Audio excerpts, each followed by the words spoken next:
She had spent the last 2 days packing in secret, folding her clothes slowly, her hands shaking every time she heard footsteps in the hallway. She wasn't running from her sister or even from Luke.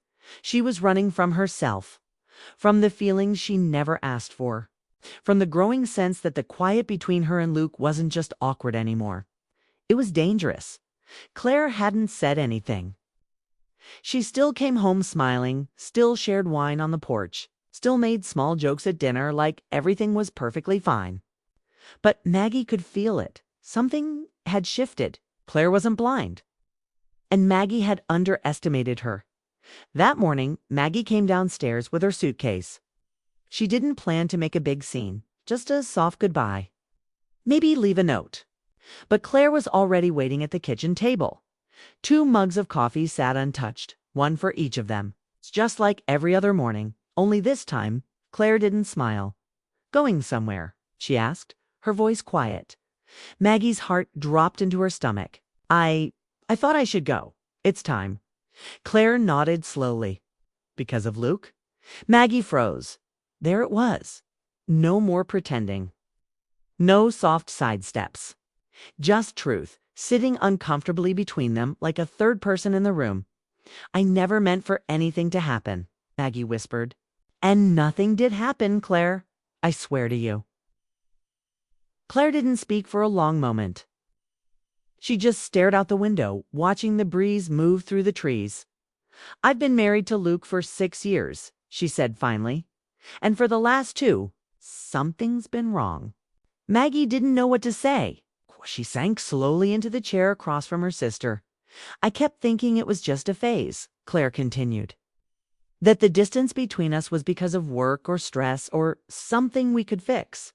But sometimes, Maggie, people drift. And they don't even realize it until someone else walks in and fills the space they left behind." Tears prickled at Maggie's eyes. "Claire, I never wanted to be that person. I never wanted him to look at me like that." "I know," Claire said, finally looking at her. Her eyes were soft but not weak. They were full of something else. Acceptance, pain, and maybe, strangely, peace. "He used to look at me like that," she said, "long time ago."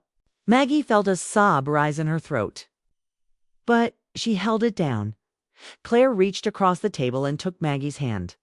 "I've been watching. I saw it in the way he looks at you. The way you try not to look back. I don't think either of you meant for it to happen, but that doesn't mean it isn't real." "I can't do this," Maggie whispered. "I can't be that person." "I love you, Claire." "I love you too," Claire said. "Which is why I need to say something you're not going to expect." Maggie looked up, confused. "What do you mean?" Claire took a breath. "I'm letting go."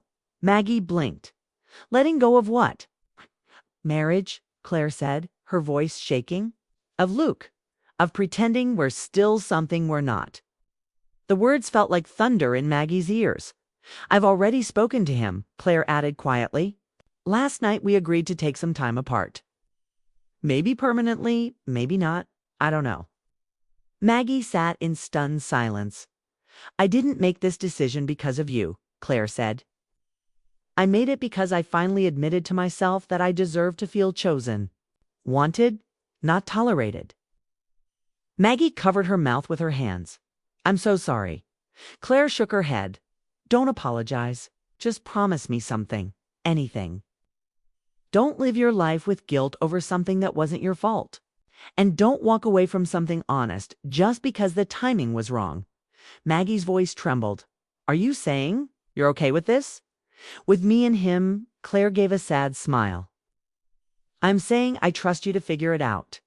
She stood, leaned down, and kissed Maggie's forehead the same way she had when they were kids, and Maggie scraped her knee or had a bad dream. Then she left the room and Maggie sat alone, staring at her untouched coffee, realizing her heart had just broken and healed, all in the same moment. Weeks passed. Claire moved out of the house. She stayed with a friend nearby and started taking longer shifts at the hospital, immersing herself in work. Luke stayed quiet. Maggie barely saw him, and when she did, it was brief, polite, restrained. He respected the space Claire had asked for. He respected Maggie's silence, but there was still something hanging between them. An invisible thread neither of them had dared to touch, until one day a letter arrived in Luke's handwriting. It was short, gentle, honest. It said he wasn't chasing anything. He wasn't asking for anything. Just wanted her to know that he thought of her, that if things ever changed, if hearts ever found themselves ready, he would be waiting. Not pushing, not rushing, just waiting. Maggie didn't reply. Not right away. She needed time to find herself again, to live without confusion or guilt. She moved back to Boston, took a job with a small creative agency. She decorated a tiny apartment with her old paintings and fresh plants.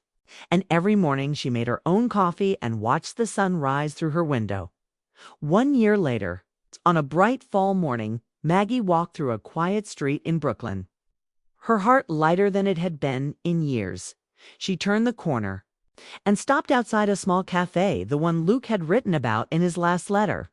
He was sitting there, a book in his hands, coffee in front of him, and when he looked up and saw her, he smiled. No words. No need, just a look. But this time, when Maggie Turner left Boston after a tough breakup and an unexpected layoff from her graphic design job, she wasn't looking for anything, no drama. No romantic confusion, no difficult emotions. She wanted to breathe, to rest, and to feel. Something like peace again. Her older sister, Claire, had offered her a place to stay at their new farmhouse in Maple Hill, Vermont. Claire and her husband Luke had recently moved there for a slower pace of life, and the house had more than enough room for a guest. Maggie thought it would be a quiet place to regroup. Trees, open air, coffee on the porch, nothing more. And for the first week, that's exactly what it was. Claire worked long shifts as a nurse in a nearby town. She'd always been the driven, reliable one, the big sister who held things together with grace and patience. Luke worked from home, running a small but growing architectural firm. Maggie spent her mornings walking the wooded trails nearby, her afternoons sketching or job hunting online, and her evenings making dinner with Claire and catching up. Like sisters do. Everything should have felt simple. But it wasn't, because Luke wouldn't stop looking at her. It wasn't obvious at first. Maggie didn't want to see it, but something about his eyes, how they lingered when she spoke, how they watched her when she wasn't speaking, started to feel different. She tried to dismiss it. Luke was always polite, respectful, and calm. Maybe it was just his personality. Maybe he was just friendly.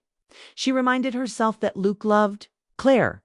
At least that's what she believed, and that whatever she was feeling was just the strange tension of living under someone else's roof. Still, there were moments, small ones, but they added up.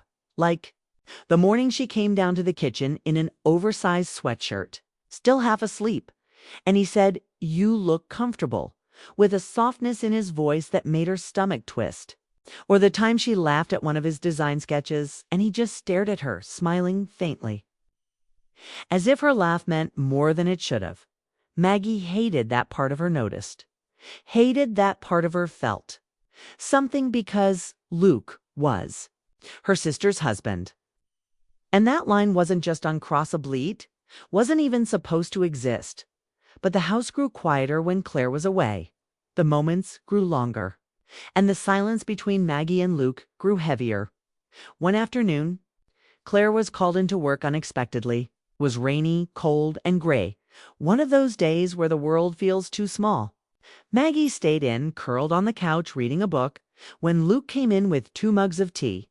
"I thought you could use something warm," he said. She looked up, surprised, but took the cup with a polite smile. "Thanks." He sat on the other end of the couch, but turned slightly toward her. "I like the quiet here," he said. "You can hear your own thoughts." Maggie laughed lightly. "I've been hearing mine too much lately." That was the first time he asked her about Boston, about her breakup, about how she really felt about everything she left behind. He listened carefully, not just politely, but fully. Like her words mattered, like she mattered. It was disarming. And when she looked at him, really looked at him, she saw a man who seemed thoughtful, gentle, and maybe just a little bit lonely. Maggie stood up soon after, made an excuse to go to her room, and stared at herself in the mirror, breathing hard. "What am I doing?" she whispered the next few days. She tried to avoid being alone with him. She went out for longer walks, spent more time in town at the little coffee shop with spotty Wi-Fi. But it was impossible to fully escape. Luke wasn't overt. He didn't touch her. He didn't say anything inappropriate.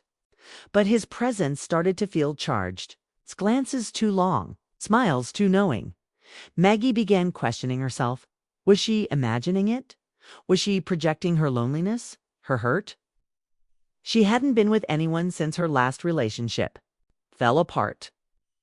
Her heart was still raw, and maybe she was just clinging to whatever kindness was around her. But deep down, she knew better. One night, Claire invited some neighbors over for a barbecue.